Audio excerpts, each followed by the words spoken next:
Hello everyone, welcome to brand new session of विचारधारा।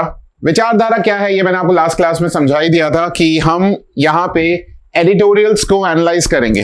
They can be editorials from Hindu और times of India, जो भी मेरे को अच्छे एडिटोरियल्स लगेंगे मैं वो यहाँ पे ले लूंगा। बट प्राइमरी ऑब्जेक्टिव है लॉजिकल रीजनिंग के क्वेश्चंस पे कैसे इंप्रूव करना है। ठीक है, सो my objective is pretty clear. I'm going to help you with logical reasoning questions, but somehow I also end up helping you with GK. तो जो अच्छे एडिटोरियल्स है, आज का जो हमारा एडिटोरियल है वो मैंने वापस द हिंदू से लिया हुआ है। The name of the editorial is safe across borders. Genre अगर देखें इकोनॉमिक्स, डेट कल का ही है। सो आपने सुना होगा lately there has been the news कि यूपीआई को लिंक कर दिया गया है विद पे नाउ। ये संदीप सर ने भी अपने वीडियो में कवर किया था। सो इसके बारे में हम थोड़ा सा डिटेल में समझेंगे एंड फिर लॉजिकल रीजनिंग के क्वेश्चंस को हम लोग कैसे लॉजिकल रीजनिंग के पॉइंट ऑफ व्यू से कैसे हम लोग एनालाइज कर सकते हैं वो देखेंगे। So let's begin. अब देखो यहां पे आपके सामने एक एडिटोरियल है।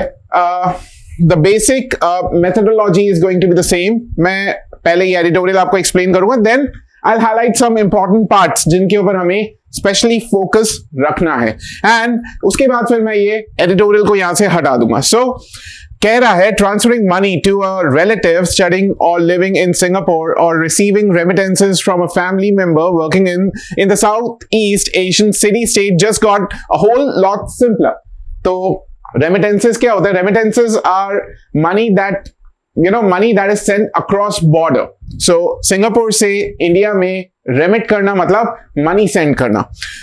On February 21, the Reserve Bank of India Governor Shaktikant Das and the Monetary Authority of Singapore's Managing Director Ravi Menon made token instantaneous cross-border remittances to each other using Unified Payment Interface यानी कि UPI and Pay Now mobile applications on their phones in India and Singapore. क्या कह रहा है कि इन दोनों ने, शक्तिकांत दास जी ने एंड रवि मेनन ने इंस्टेंटेनियस पेमेंट की using applications on their phones in India and Singapore. The transactions marked the start of a cross-border link for real-time person-to-person money transfers. अब ये एक चीज देखिएगा, what is real-time person-to-person money transfers? देखो real-time transfers वो होते हैं कि सारे के सारे जो पेमेंट है वो एक उसकी लिस्ट बन जाती है। एक सेंट्रलाइज्ड पेमेंट सिस्टम है, वहां पे लिस्ट बन जाती है कि पहले इसने ट्रांसफर की रिक्वेस्ट की है तो पहले इसकी रिक्वेस्ट को क्लियर करो। That's called real time person to person money transfer. ठीक है, सो हमारे इंडिया में there is a payment system called NEFT, NEFT. ठीक है, सो नेफ्ट क्या है? वो रियल टाइम बेसिस पे वर्क करता है।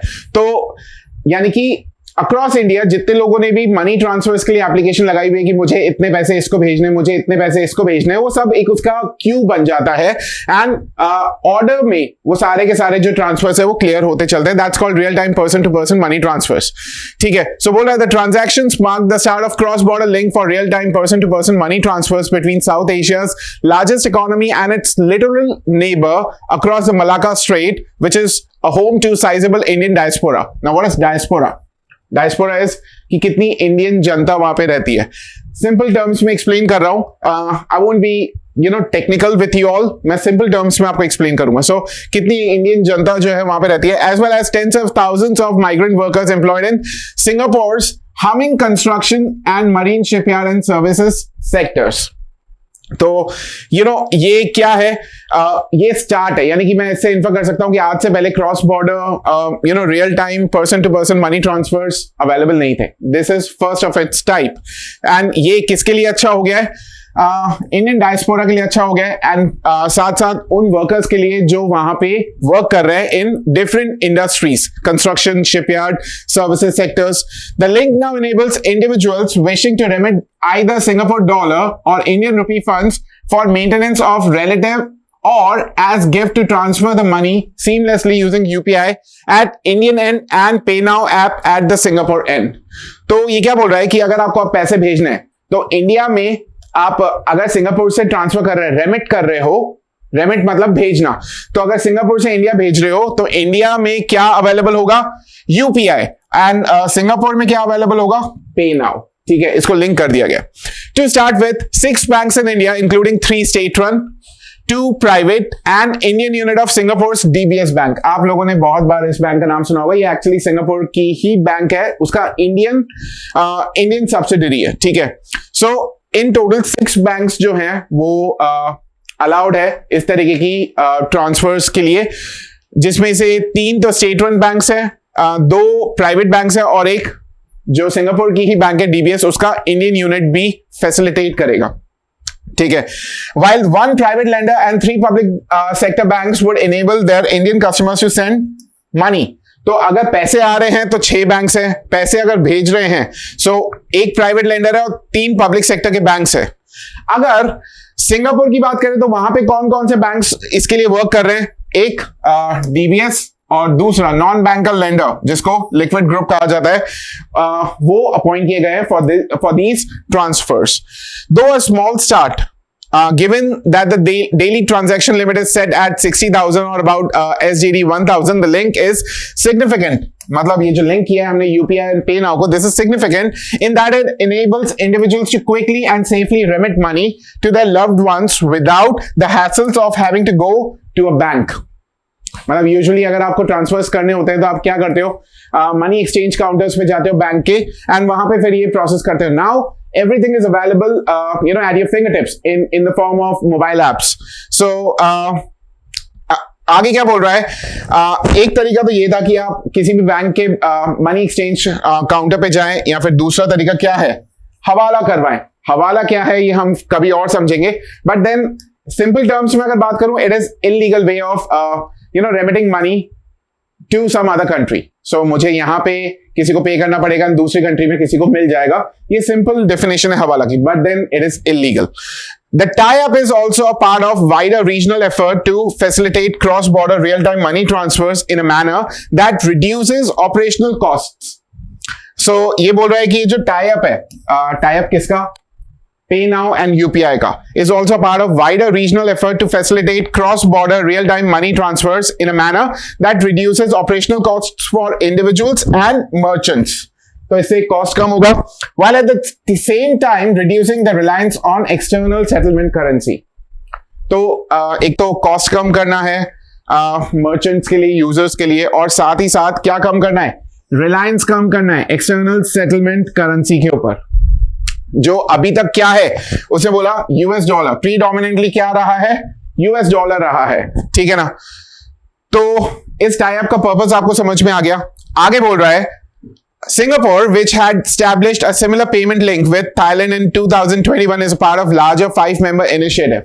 तो सिंगापुर जो है एक 5-member initiative का भी पार्ट है, जो ये ट्राई करते हैं कि उनका डोमेस्टिक पेमेंट सिस्टम जो है वो इंटरलिंक हो जाए। देखो आगे ये बोल रहा है, larger 5-member initiative among central banks of Southeast Asian economies, including Malaysia, Indonesia, and the Philippines, that aim to interconnect their domestic digital payment systems.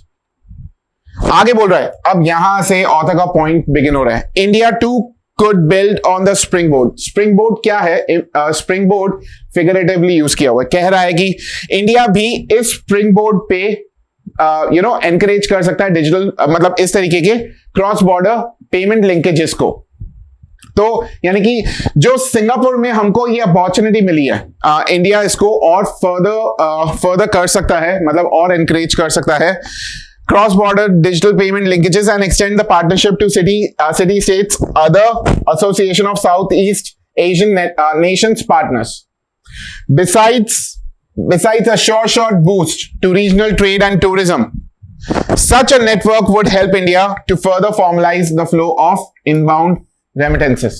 कि ट्रेड और टूरिज्म में तो बेनिफिट हमको मिलेगा ही, ऐसा करने पे जो रेमिटेंसेस हैं वो फॉर्मलाइज होंगे।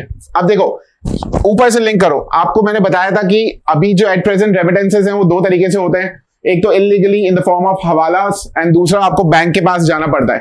तो अगर आपने ये सिंप्लीफाई कर दिया तो जो फॉर्मलाइजेशन है वो और अच्छा हो जाएगा, मतलब हवाला की तरफ लोग कम जाएंगे। This is what author tries to argue. तो वो बोल रहा है कि इंडिया को इसको और फर्दर करना चाहिए, मतलब और एनकरेज करना चाहिए ऐसे डिजिटल पेमेंट लिंकेजेस को। इससे होगा क्या, आपको ट्रेड और टूरिज्म में तो बेनिफिट मिलेगा ही, प्लस जो इनबाउंड रेमिटेंसेस हैं जो आ रहे हैं वो और फॉर्मलाइज होंगे, यानी कि हवाला से लोग दूर होना स्टार्ट हो जाएंगे। ठीक है, this is what author tries to argue. I hope आपको ये पूरा समझ में आया। अब मैं क्या करूंगा, मैं यहां पे आपके लिए हाईलाइट कर दूंगा वो पार्ट्स जिनके ऊपर आपको फोकस रखना है। ये देखिए, so transferring money to a relative studying, तो ये वो वाले पार्ट्स हैं और यहां पे मैंने इनको सिंप्लीफाई करके लिख दिया है। सो सिंप्लीफाइड वर्जन जो है आपके सामने ये रहा। Transferring money to or from Singapore has become easier for Indians. That's one. Second क्या बोल रहा है? This marks the start of cross-border real-time money transfers. बिल्कुल, जैसे ही शक्तिकांत दास एंड रवि मेनन जी ने बिगिन किया, this marks the start of cross-border real-time money transfers. आगे क्या बोल रहा है?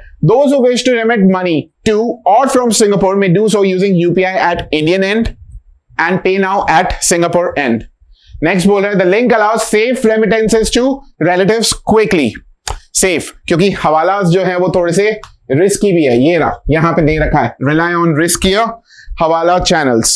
ठीक है, आगे बोल रहा है this tie up is part of an effort to enable regional cross border transfers while reducing reliance on external settlement currency, जो अभी तक क्या रही है, यूएस डॉलर। ठीक है, प्रीडोमिनेंटली यूएस डॉलर रही है। Singapore is a member of 5 member initiative aiming to interconnect their domestic digital payment systems, and फिर ऑथर ने अपना आर्ग्यूमेंट रखा, India can also encourage its cross border digital payment linkages, this would help formalise the flow of inbound remittances. तो यहाँ पे कुछ benefits हमको last में बता रखे हैं, उसी के ऊपर ये पॉइंट यहाँ पे रखा हुआ है। सो ये वो वाले पॉइंट्स थे जिसके ऊपर आपको फोकस रखना था। Now I don't need this passage. ठीक है, सो मैं इसको हटा रहा हूं एंड हम लोग देखेंगे मेन आइडिया या ऑथर्स कंक्लूजन। अब देखो, ये पूरी आप केवल इसको पढ़े एंड आपको समझ में आ जाएगा that author is trying to argue that India can use the opportunity it got.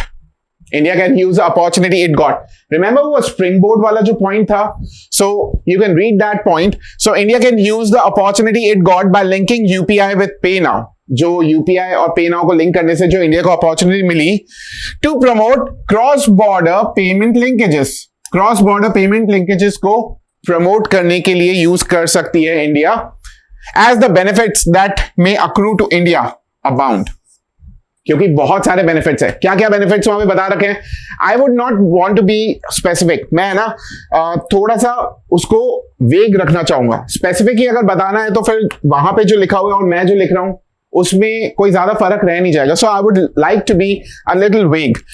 ये क्या बोल रहा है, India can use opportunity it got by linking UPI with PayNow to promote cross border payment linkages as the benefits abound. जो India को benefits मिल सकते हैं वो बहुत सारे हैं। So the correct the correct idea और the author's conclusion is this one, जो आपके सामने यहाँ पे लिखा हुआ है। आई होप आपको ये समझ में आया। नेक्स्ट हम लोग आगे बढ़ते हैं, अजम्पशन। अब देखो, अजम्पशन के लिए मैंने क्या किया है, मैंने एक स्टेटमेंट उठा लिया यहां से। ठीक है, पैसेज से एक स्टेटमेंट। लास्ट टाइम मैंने क्या किया था, मेन आइडिया, क्योंकि आपके पास जो क्वेश्चंस आते हैं क्लैट में, वो केवल मेन आइडिया का ही अजम्पशन आइडेंटिफाई करने को नहीं बोलता। There can be multiple types of questions. एक पर्टिकुलर लाइन का अजम्पशन क्या हो सकता है, तो मैंने कुछ इस तरीके का क्वेश्चन रखा हुआ है। Besides a short boost to regional trade and tourism, such a network would help India to further formalize the flow of inbound remittances। ये exactly मैंने वहां से पैसेज से लाइन उठा ली है। तो इसका देखो assumption क्या होगा। assumption क्या होता है, assumption is something on which this particular statement is based। ठीक है ना, लेकिन ये जो पर्टिकुलर स्टेटमेंट है, assumption जो है वो दिया हुआ नहीं होता। So trade tourism formalization of remittances is directly proportional to the ease with which one country's currency is converted into that of other country. तो उसने क्या बोला कि आपने लिंक किया, इससे इंडिया को बहुत बूस्ट मिलेगा और इंडिया को और फर्दर करना चाहिए। तो ट्रेड टूरिज्म और फॉर्मलाइजेशन ऑफ रेमिटेंसेस ये होएगा। तो trade tourism formalisation of remittances is directly proportional to ease, जितनी आसानी से होगा। तो यही तो बोला कि इंडिया को इससे बेनिफिट मिलने वाला है यूपीआई और पे नाउ को लिंक करने से।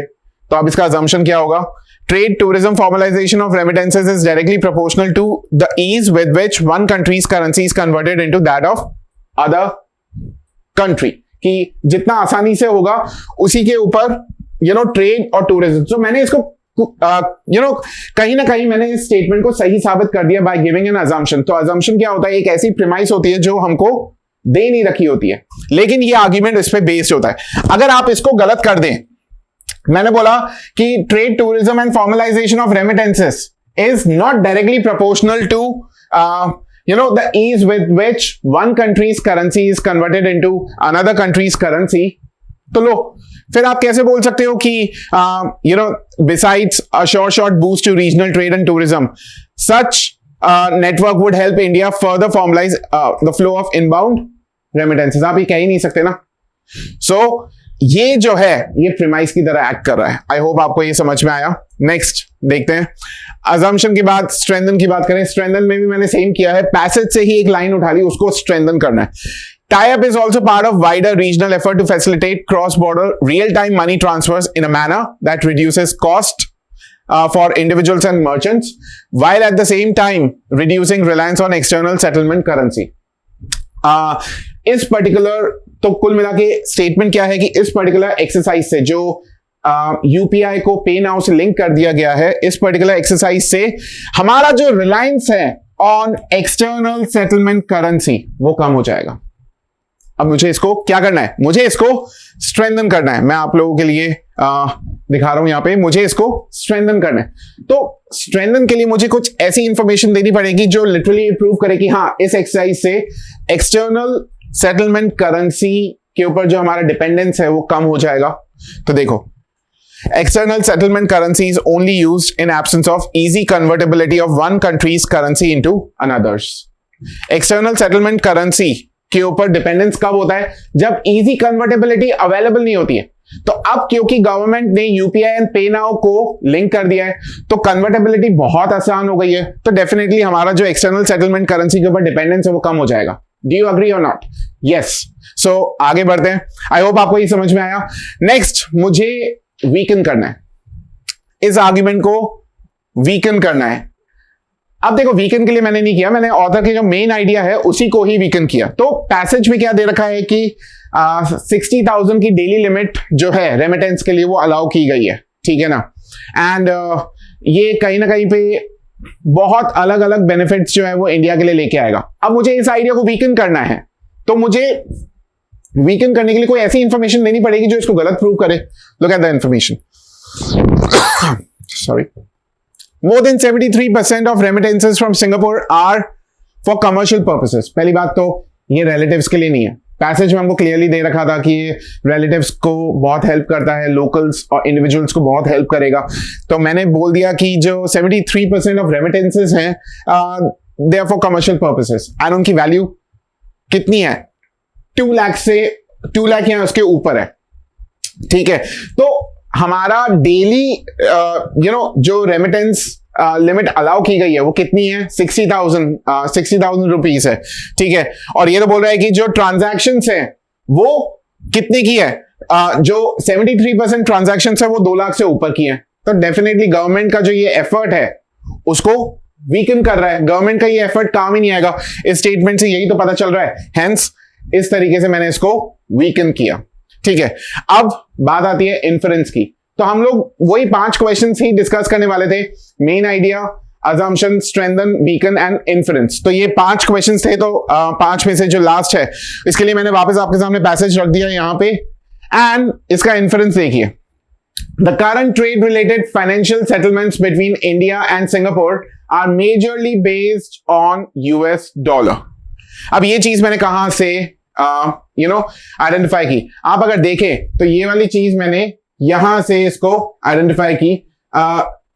यहां पे क्या बोल रहा है कि एक्सटर्नल सेटलमेंट करेंसी, इस पर्टिकुलर पार्ट को पढ़िए जो मैंने यहां पे आपके लिए रखा हुआ है, इस पर्टिकुलर पार्ट को पढ़िए। तो ये क्या बोल रहा है? The tie up is also part of wider regional effort to facilitate cross border real time money transfers in a manner that reduces cost for individuals and merchants, while at the same time reducing the reliance on external settlement currency, which hitherto has predominantly been the US dollar. तो इससे मैं ये तो infer कर ही सकता हूं कि India और सिंगापुर के बीच में जो भी ट्रेड रिलेटेड फाइनेंशियल सेटलमेंट्स होते हैं वो मेजरली किसके ऊपर बेस्ड होते हैं? यूएस डॉलर पे बेस्ड होते हैं। आई होप आपको ये हमारा जो इनिशिएटिव है वो पसंद आया होगा. If you like this initiative, hit the like button and subscribe to our channel for more such videos. आज के लिए बस इतना ही. I, Pankaj Godwani, thank you all. You all have a wonderful day.